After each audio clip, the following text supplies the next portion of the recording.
What is up, y'all? Welcome back to the channel. It's time for episode 15 of the $10 team. Told you I'd get you a quick update before the playoffs, which we might not make. So, what have I been up to with the club? At last check, remember, talked about revamping the outfield. And I talked with a bunch of y'all. There's a few comments. There was some Twitch chatter as well, just kind of discussing some guys. And we made some moves. And those guys suck. And it's very frustrating. I was so excited about these moves, y'all. I got Mike Greenwell, a card I've been chasing forever. He fits the team perfectly for what I wanted. Look at this. I mean, he's an 89. He's basically a diamond. He's a shred away from a diamond. We were looking for guys who aren't going to be striking out.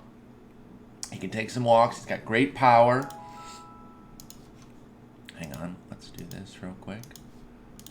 Let's go ahead and see if we win a game on stream. We do have 69 wins. That's kind of perfect. Let's see. We got our 70th win. 5-4 walk-off late. Tell me that was a Tim Raines homer, which, spoiler alert, he's the other guy we got. Now he had a first-inning homer, so we walked off a different way. But that's the other guy we got. So, got these two dynamic outfielders. Exactly what I was looking for. Mike Greenwell and Tim Raines. And I don't know how closely you looked at their numbers, but they're both trash right now. What's going on, dude? Mike Greenwell, dude, he started off so horribly this first month here. I mean, this is just impossibly bad. A 442 OPS. But he had more walks than strikeouts. I'm thinking there's got to be some BABIP bad luck here. Let's see, where's BABIP? BABIP, 180. That's crazy. I mean, even the worst player will work his way into the mid-200s with a BABIP. So that didn't really have me worried. Even though it was a full month, that was just really bad luck. Well, then he comes back with a big July. I'm like, here we go. We're off and running. Mediocre August, and now back to the worst player in the universe in September. So, I don't know, man. You know, all in all, it adds up, and it's 363 plate appearances, which is still a small sample overall. It feels big, but you're still talking about 85 games, which basically is a way of me saying I'm not getting rid of him. I'm just frustrated that he wasn't able to kind of come in and be that big jolt and take the team to the next level, which is what I was kind of hoping. And then when I got the card, obviously you don't know this before you get it, but you see that he was in somebody else's Iron League putting up a 5-win season. Then he struggled in Bronze, but that's fine. We're in Iron. So I was hoping for a big Iron League performance. Wasn't to be. Then we go over to Timmy Raines. Another guy who fits exactly what we're going for. Really solid across the board. Doesn't strike out. Also adds the speed component that I really like. Solid fielder. I got him in right now, which is not perfect, but it's fine. I'm not as worried about the defense. Sorry, I keep pressing the back button. 89 OPS plus. And it's like, come on, man. What is going on? Neither of these guys came through. He's got a 260 BABIP, which you really don't expect for a speedster who makes a lot of contact. He's got a 15% strikeout rate. That's good. I mean, anything under 20% is very good. And he can take his walks. You see he has a 239 average, but a 302 OBP. So he's getting on base at a decent clip. 89 is not awful, but again, they were supposed to come in and jumpstart the offense. I think that's the tough part, is that their struggles are felt heavier because I had such expectations for them. In the meantime, you can see Selkirk was sold. Gibson still got to stick around, but he hasn't really done much. Let's see what he's done since going into a part-time role. He was good in July, coming off the bench, and getting an occasional start. Not so much in August, and then he's 0 for 8, or 1 for 8 so far in September as a pinch hitter. That's fine. I mean, you can only expect so much with that sort of limited playing time. But the offense is still a problem. Again, as you can see, we're 70 and 71. I'll get to the standings here in just a moment. But the offense is just kind of meandering. We steal a lot. We're thieves, but that's it.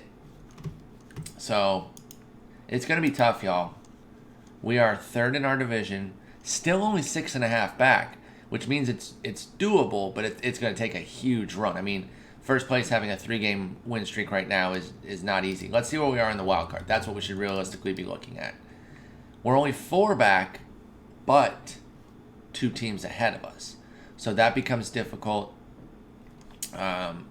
because you're dealing with multiple teams at that point.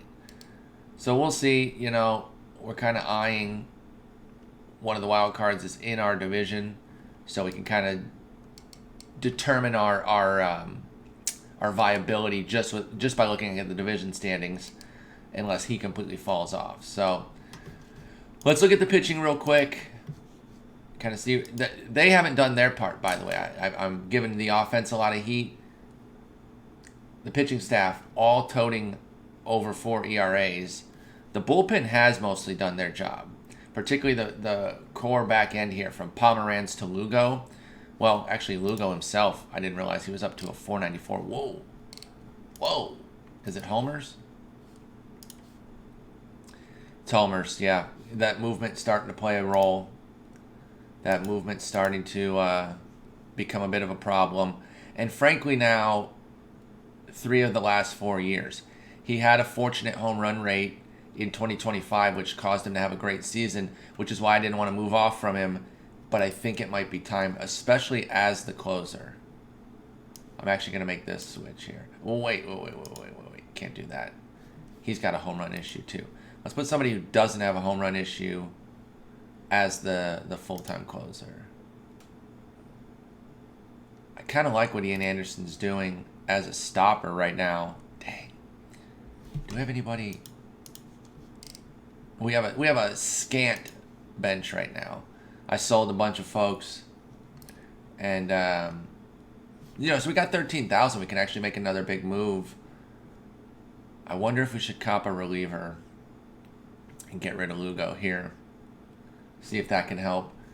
We don't have a great shot. I don't want to overstate it, but we still have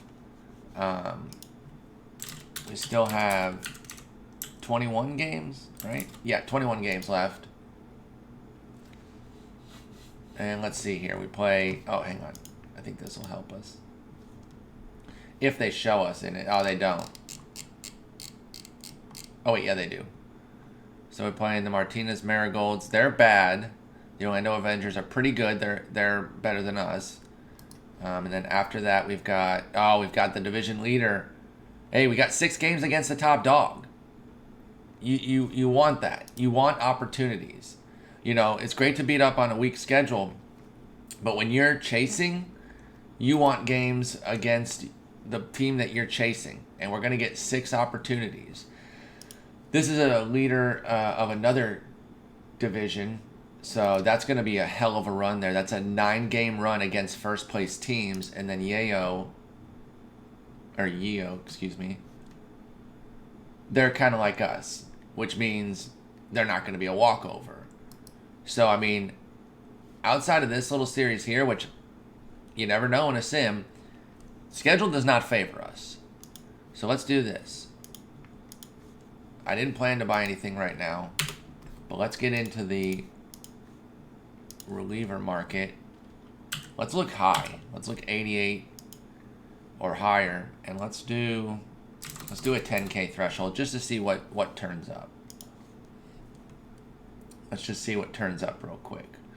Not a whole lot. Tight group here. No. I'm already... Yeah. He's known for his home run. That was like the one thing that kind of kept him from being one of the very best consistently, was that Koji Ohara did have a home run issue. Ooh. I like this. Now, one thing I say is that when I want a guy, I'll pay upwards of 25% over to get him. That would be $82.50 at this point on this 6,600 7-day. So He's a potential. We do something real quick here. We make a quick little list. We're not going to just buy the first thing that stands out, because we're also going to look at starters real quick, just to see if there's a starter worth putting in over him, over the reliever. I say him as if we know who it's going to be yet. So we got Marshall, we got Cordero. Oh, Cordero looks nice too. That's a lot of beautiful teal there from these guys. You love to see it. All right, so that's Marshall, Cordero. Sorry, I'm updating an Excel real quick here with this information. Let me put his numbers in just to see. But again, I don't love that movement is his issue when that's what we're replacing. Yeah, I'm not gonna include him for consideration. And then this Joe Nathan, I've heard good things about. You know, it's time to start pushing the team up a bit in terms of caliber. You know, we're starting to get some you know, bankroll is always there. It builds itself back up nicely, and you know, we're starting to get a bunch of golds. You know, we run pretty heavy gold. We only have one bronze. That'll be upgraded Sunday into Monday. I'm not sure if I'm going to be able to do Sunday night or Monday morning for the update video, but I think we're going to upgrade off of Surhoff so that we're silver or better across the board. But now we're starting to push mostly golds. It's time to start getting some diamond caliber players. And not just because they're diamonds. We want them to be good players. I'll take a bunch of golds if they're the ones that meet the criteria. Point is, it's time to start getting more premium talent instead of trying to finagle the edges of the pool. It's time to start spending this budget. So even if it's one purchase, but it's a $10,000 player who really turns something around, that's better than 3 purchases of mid golds. I do not know this Tom Bergmeyer guy, but he looks kind of decent. He's got great movement. He's up for consideration. Berg. So these guys all really look great. Let me do a starter look in this same range here. Oh wait, Frank DePino came up. That was a different one after we came back. That's a new entry. Frank DePino is only 46 hundo. And he's looking really nice. Okay. For the price, too. Now, here's the thing. He's a lefty. How's his righty? He can hang against righties. I mean, he kills lefties, but he can hang against righties. For the price difference, he might be the best. Just on a bang for your buck type of deal. He compares pretty favorably to Cordero, and Cordero's 2 Gs more. So I think Cordero's eliminated while DePino's here. He could be bought while I look at the pictures.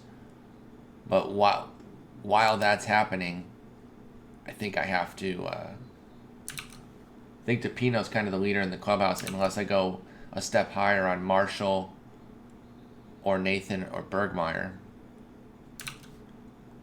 Nathan for 83 might actually be the real best fit, and I wonder if it's prudent to try to run this out. It won't be on video because I'm not doing that long of a video. That's going to be 34 more minutes, but I might get in on this and try to get him a little bit under. Although I don't want to quibble over 400 and then not even 326 and then lose out on him. So I'd probably just buy him outright actually. But let's take a look at starters real quick. See what comes up. T. Huddy. Looking nice. So some of these starters I've definitely looked at before. Let's just do it. Let's just go diamond and above at 10 Gs. Oh, Cy Young. And so as a reliever, of course, the stuff metric would go up. But for Cy Young, movement, he's a no. What's Waino's movement? Now, Waino's stuff wouldn't go up that much. Like, he's not a huge strikeout guy. But I think he's a consideration. Plank, I've certainly looked at before as a starter option. He'd be nasty. He'd be really nasty as a reliever. He might go up to like 92 with his stuff. And then 80-80 with his movement and control. That's really good. Claude Pesso. Hey, he's not allowing homers. Tell you that. John Matlock. I know the name, but I can't envision the pitcher at all. I mean, he's from the 70s, so it's not crazy that I can't envision him. Moose. Nah, 65 movement. No way. We're not doing that. Not for the investment. Not for what we're trying to get right now. We're trying to get a start or a closer who is not homer prone. This is like so traditional reliever in that he has no control. The thing of it is we've found other guys who would fulfill the role better and not be a control risk like that. So I don't think we can look at him. Kid Gleason, what you got? All right, so his stuff would move up. I'm just adding like 5 points. You never really know exactly how much it'll go up. I think 5 points is a reasonable bet, but I don't know. So like some of the higher end stuff guys, they go up like 8 points, 10 points. Like this guy, he might go up to like 96, 97. That's not too bad. I think we've, well, he's also coming down to the wire though at 7,500.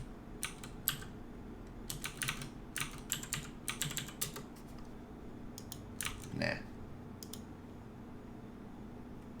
Len Barker, former Silver God. Those of you who have been playing for a while, you know the legend of Len Barker. The stuff's great, but everything else, he's just going to leave him too volatile, even in the bullpen, for what we're trying to get done right now. Bezeets. Well, Barry Zito. I kind of like this card just in general. I wonder if, we could feasibly, this Bert Hooton's not that much cheaper. I saw this number and I saw a 9 out of the corner of my eye. I was like, oh, is he way cheaper? A little bit cheaper. We might be able to pick up a starter and a reliever, depending on what we do here. Although, which starter would we replace? I don't know. I'm not really like, it hasn't gone well with everyone holding above 4, but nobody's been god awful. Nobody's like taking the L every time. I mean, he's 5-15, so he's taking a lot of L's. But I don't know, 4.73 is not an end of the world. It's a 91 ERA plus. Like, it's okay. It's not that bad. Anyway, so I think we're looking at buying one of the relievers. I think they stood out. They were the best investments. I did 87 just to see if anybody else dips in. Jose Mesa joins the fray. What's he looking like? I love that he's not going to be allowing homers. That's for sure. And he's also going to be in the cheaper range. Boy, I tell you, the Mesa and DePino. Now, I know I just said it's better to buy like a high caliber diamond than to split it up. But at the same time, these are higher end golds too. So if I was buying like Mesa and DePino, that's, over like Nathan. I don't think I'm contradicting what I just said. Oh, this Quantrill just came on the market. Doesn't have great stuff, but what's our defense looking like? Good. Solid. Because isn't he like an extreme ground baller, or am I tripping on that? He's also 10 Gs, which I don't know how that compares to his last 7. Oh, never mind. Shouldn't have even put him on the sheet. Oh wait, here's a Quantrill. Still too high though. Still too high. You know what? I think I'm going big, y'all. I think your boy's going big. I think we're going to exhaust virtually our entire bankroll and get Nathan for Lugo.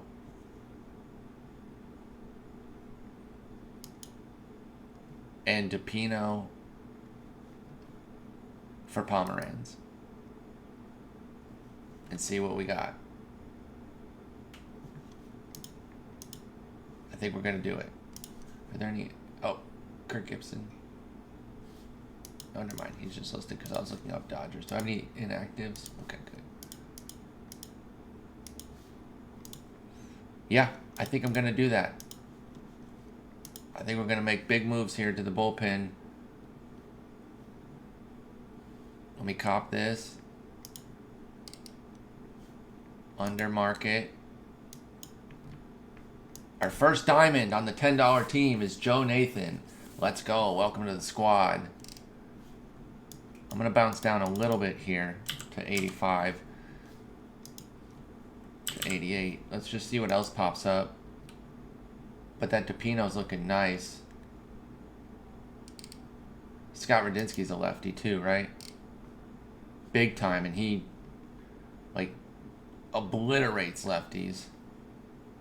But he's only like a G cheaper than DePino, and DePino can get out both sides. Not even a G. He's 700. So I think DePino's the better buy there. Although I love Radinsky as like a...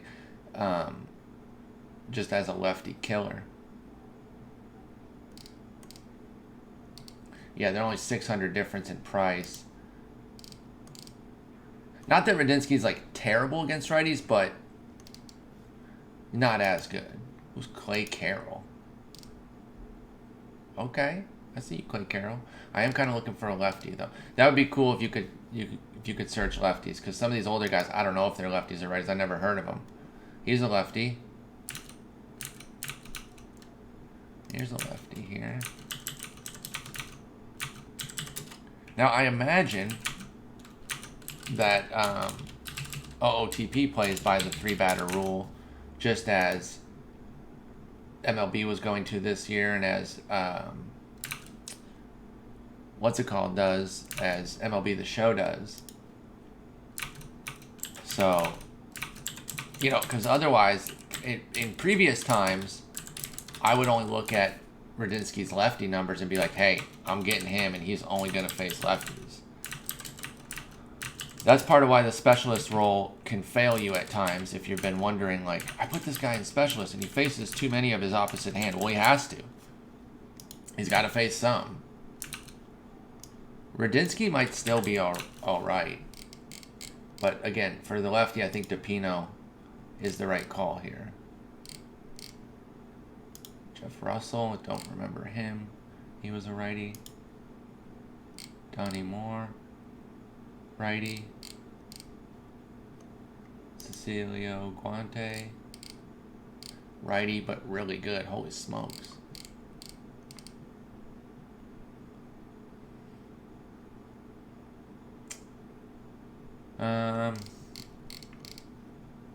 Yeah, I think I'm gonna do the double gambit here. Get DePino to take over for Pomeranz. Nathan in for Lugo. And we're gonna go high impact relief right now. God, I don't know. I got 47.75. Let's do one quick thing. One quick thing. Again, this is supposed to be a quick update, and it's 24 minutes. That's me in a nutshell. Making the stopper with the closer secondary, be right there with Ian Anderson, who's doing a great job. Let's take a look at the lineup. but the weakest spots are outfield. Now I was gonna look and just see was there any like $4,700, I say dollar whatever point bat that'd be worth maybe investing in, but it'd be to replace the outfielders that we just got. I'm not giving up on them, so no. All right, let's do it. DePino, it's a gambit. It's big. It's spending a lot of money. Let's see if it works. I don't think we've ever gotten down this low as far as our budget at the end of a video, but here we are. We went hog wild on a Saturday, trying to get that bullpen intact for this bear of a schedule. Offense, I need you to come together here. I need you to be huge. No ifs, ands, or buts about it. I need them. I need it so bad. All right. I think that's going to do it. Again, we're chasing down a wild card spot. We got a lot of big games coming up. 6 against our division leader, who we're 6.5 behind. 3 against another division leader, who's really good. This team is comparable to us in terms of record. I think this is the one team that's struggling a bit that we're facing, although they're not that much worse than us. 65-76, we're 70-71. So let's not take them lightly. And we're in the midst of a matchup against the team here from Orlando that is 74-67. So they're just a cut above us. But we have our first diamond. The bullpen has been revamped. The outfield was revamped. This was our earlier target in the week. So we've done what we've wanted to do. The team is set. Now we need the performances to come through. And we wait. And we see what's up. And we hope. Anyway, thank you guys so much for watching. Appreciate y'all. Like I said, either Sunday night or Monday. Honestly, it wouldn't really matter to y'all because it's either going to be like 3 o'clock in the morning on Sunday or 11 o'clock on Monday. And most people probably watch it in the same Monday morning time range anyway. So it wouldn't matter if I recorded on Sunday night. But anyway, take care. Good luck making the playoffs. I'll see y'all later. Bye.